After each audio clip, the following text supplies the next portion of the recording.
దేశంలో SC, ST, BC, మైనార్టీల మీద, మహిళల మీద కూడా అగ్రకులాల దాడులు కొనసాగుతూనే ఉన్నాయి. ఇప్పటికీ కొన్ని వేల సంవత్సరాలుగా ఈ దాడులు, దోపిడీ, వివక్ష, దౌర్జన్యాలు కొన్ని వేల సంవత్సరాలుగా నడుస్తున్నాయి.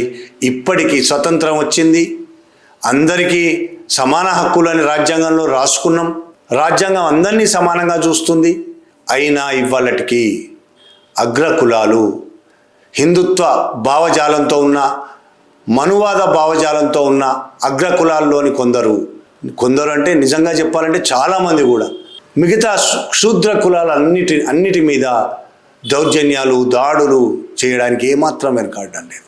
నార్త్ ఇండియాలో అది మరీ మితిమీరి ఉన్నది, సౌత్ ఇండియాలో తక్కువగా ఉంది అని ఇప్పటివరకు మనం మాట్లాడుకుంటున్నాం. కానీ సౌత్ ఇండియాలో కూడా క్రమక్రమంగా పెరుగుతున్నది. అనేక వందల వేల ఏళ్ళు చాలా తీవ్రమైన పద్ధతిలో కొనసాగినది. ఈ మధ్యకాలంలో కొంత తగ్గిందని అనుకున్నాం, కానీ ఎక్కడా తగ్గలేదు.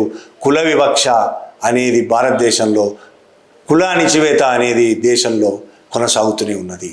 చాలామంది మాట్లాడుతుంటారు. ఇప్పటికీ అమాయకత్వం నటిస్తారో నిజంగా అమాయకత్వం తెలియదు, కానీ ఇంకా కులం ఎక్కడున్నది?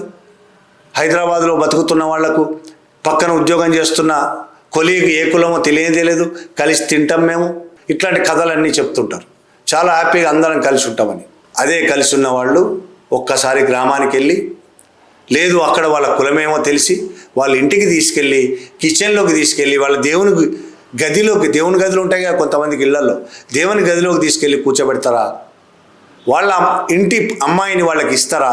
ఒక దళితుడు నీ స్నేహితుడైతే, ఒక బ్రాహ్మణునికి దళితుడు స్నేహితుడైతే, ఆ దళితుడికి నీ చెల్లినో నీ కూతురునో ఆ దళితుడికి ఇచ్చి పెళ్లి చేస్తావా? ఆ దళితుడిని మీ కిచెన్లోకి తీసుకెళ్ళి అన్నం పెడతావా? మీ పూజ గదిలోకి తీసుకుపోతావా? ఇట్లా ప్రశ్నించుకున్న వాళ్ళు ఎవరూ లేరు. ఇప్పటికీ హైదరాబాద్ లాంటి సిటీలోనే ఇంత కాస్మోపాలిటన్ సిటీ అని గొప్పలు చెప్పుకుంటున్నాం. ఇలాంటి చోట్ల ఇప్పటికీ దళితుల కిరాయికి ఇల్లు ఇవ్వని ప్రదేశాలు చాలా ఉన్నాయి. చాలామంది వెజిటేరియన్స్కు మాత్రమే అని బోర్డు పెడతారు. దాని అర్థం బాపురం వాళ్ళకి మాత్రమే ఇస్తామని. అంటే బాపురం వాళ్ళు తినేవాళ్ళు కూడా చాలామంది ఉన్నారు, వాళ్ళకి అర్థం కూడా కావట్లేదు. వెజిటేరియన్స్కు మాత్రమే చెప్తారు. పోయి అడిగిన తర్వాత అసలు విషయం మొదలవుతుంది.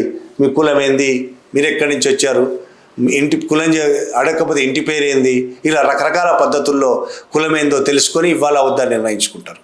ఒకవేళ వెజిటేరియన్స్కి మాత్రమే పెట్టకపోతే, టూలెట్ అని బోర్డు ఉన్నదని వెళ్తే కులం తెలుసుకోవడానికి వాళ్ళు 1,00,000 ప్రయత్నాలు చేస్తారు. కులం తెలుసుకున్న తర్వాతనే ఇస్తారు.